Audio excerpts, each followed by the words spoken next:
Presidential candidate Bongbong Marcos is confident that they still have solid nerve, as their families will know.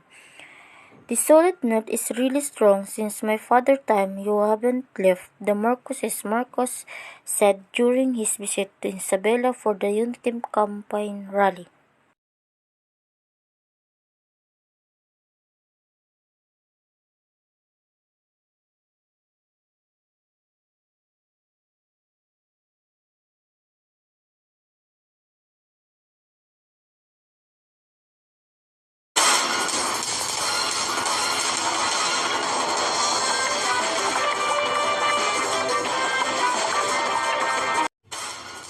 Let's start the news in the window hours of provincial buses. MMDA window hours from 9 p.m. until 5 a.m. to allow provincial buses to enter Metro Manila. MMDA clarified this to the police of the Department of Transportation patrolling lay. Yesterday, the MMDA was criticized for not complaining about a large number of passengers instructed at the bus terminals. No bus boarding complaint by the provincial bus operator, arresting their driver as they travel directly to their terminals. Depends on the LFT-RB members as well as the MMDA because the agreement that they can get off right outside the window hours of 10 p.m. until 5 a.m. MMDA Chairman and Rolando Artis said they only talked to the LTFRB during those window hours. The MMDA intended it was true that the provincial bus ban was left, but it was only limited to the 2 weeks dry run that was extended until the Holy Weeks only. Who created the message that is being sent? TV Patrol. What techniques were used to attract my attention? Passengers too many. How might other people understand or interpret this message differently from me? To understand the meaning of the message is to properly explain what points of view and values are included or omitted from this message. Its point of view is important because we know what we have to do. The included in this remove and message and the window hours of provincial buses. Why was this message sent? To be understood by bus driver and their passengers. Hi, let me show you the advertisement, one of the examples of media message. Anong gagawin mo pag nagkaroon ka ng milyones? Magne-negosyo. Anong business? None of your business. Kung mag-around the world na lang kaya tayo? Saan ang unang punta natin? Sa airport. Nakareceive ka naman ng mga text na get rich fast? Medyo alangayin ako sa mga ganyan. Our goal should never be of the clandestine, to meticulously invest in that result in favor of ROI. And the thought alone gets me absolutely exhilarated.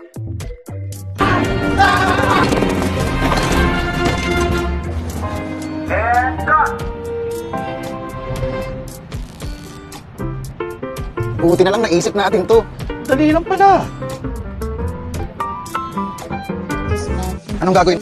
imagine and invite viewers to listen to in the conversation between two movie stuntmen played by the Filipino stand-up comics Jeff Galon and Mark Navarez. The story is set in an outdoor shoot for a B movie, heavily inspired by the Western cowboy films of the 80s. As they get ready for a scene, one of them raises the question of the two started talking about the many things they would do if they had millions. A hilarious conversation ensues, and at the end of the shot, as flashback reveals what inspired them to talk about it in the first place, a successful sign-up in Manulife Investment Management. Others might think that this is a useless and a waste of money because they don't understand the importance of financial insurance or security, or they are not educated to know this kind of investment. Manulife Investment Management's film entitled Imagine is created by Wonderman Thompson Philip. Used in this video message, they created a film based on the message they wanted to send or share. The message aims to engage Filipinos in conversation about financial security and protection through meaningful storytelling, aimed to build a deeper personal connection with them, understand their life journey so we can better serve their needs. Films align their commitment to help more Filipinos achieve financial security by helping educate them in more innovative and interesting ways about the importance of investment.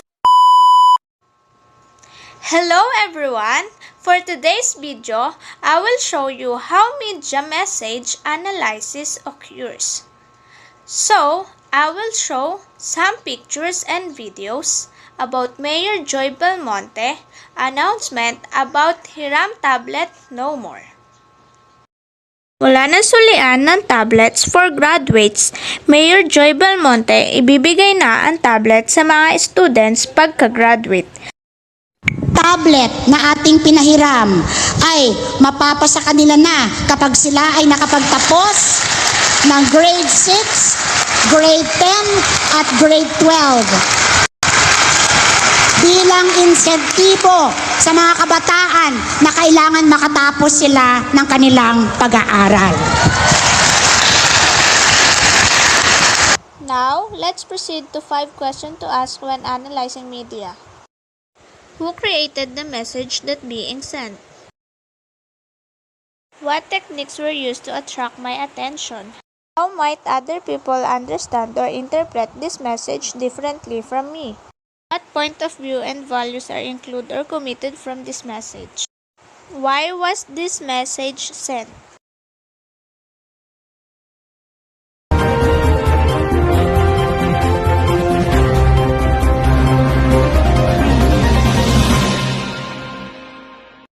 Workers rehabilitate the EDSA Kamuning flyover on Monday.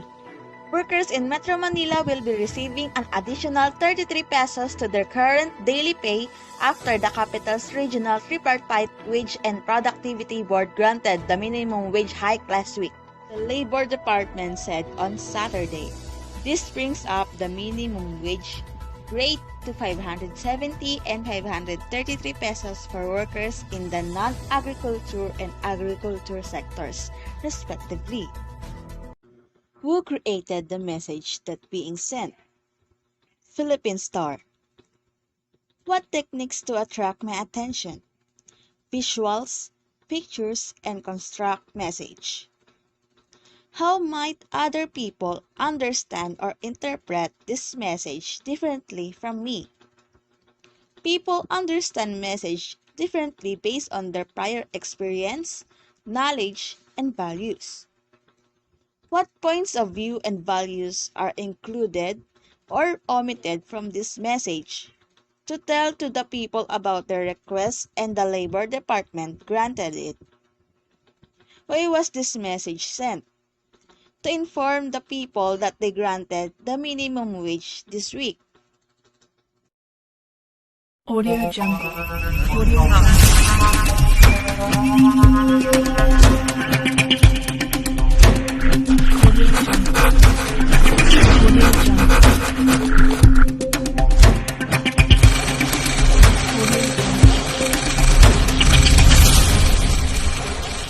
Breaking news.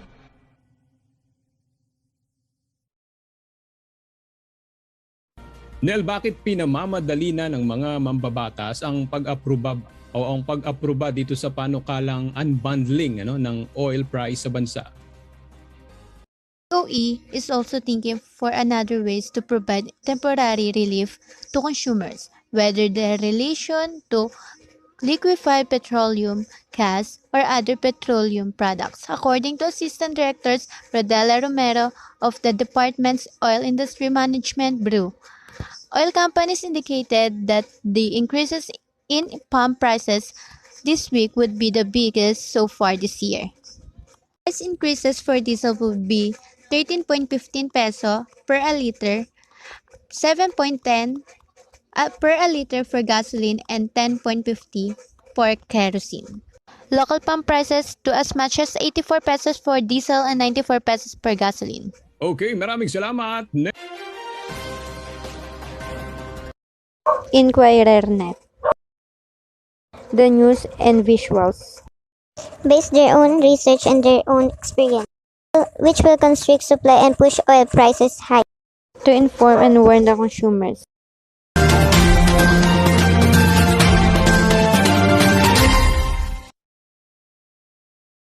Sara President Rodrigo Duterte daughter and Army Service Chief planned to use the Vice President office to regard to confess the past a military conscription the laws military to police in South Korea and Israel. She wants to mandatory military service for all citizens reaching the age of 18. It is to should include to disaster preparedness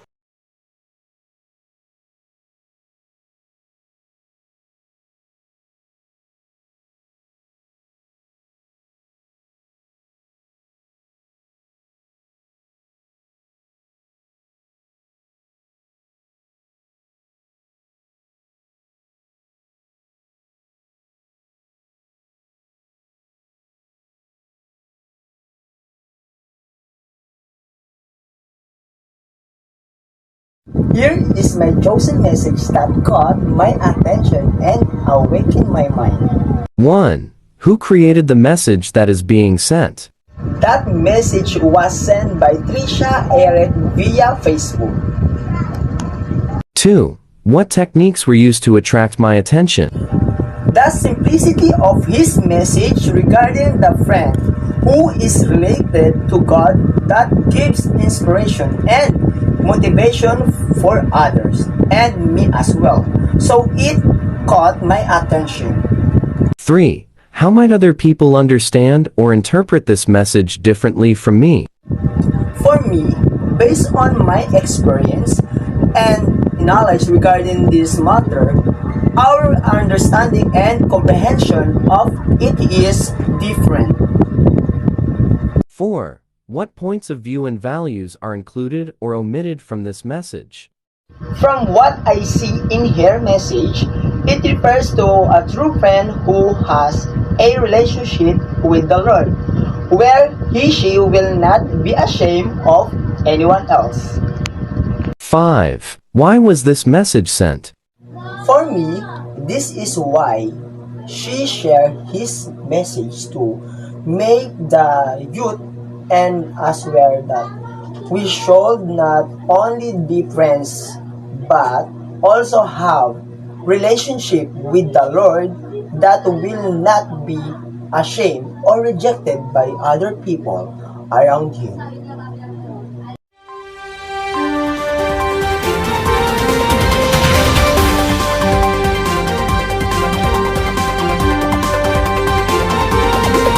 The Department of Trade and Industry (DTI) has approved increases in suggested retail price (SRPs) for 82 stock keeping unit SKUs of basic good including canned sardines, processed milk, and instant noodles because of the rising cost of inputs.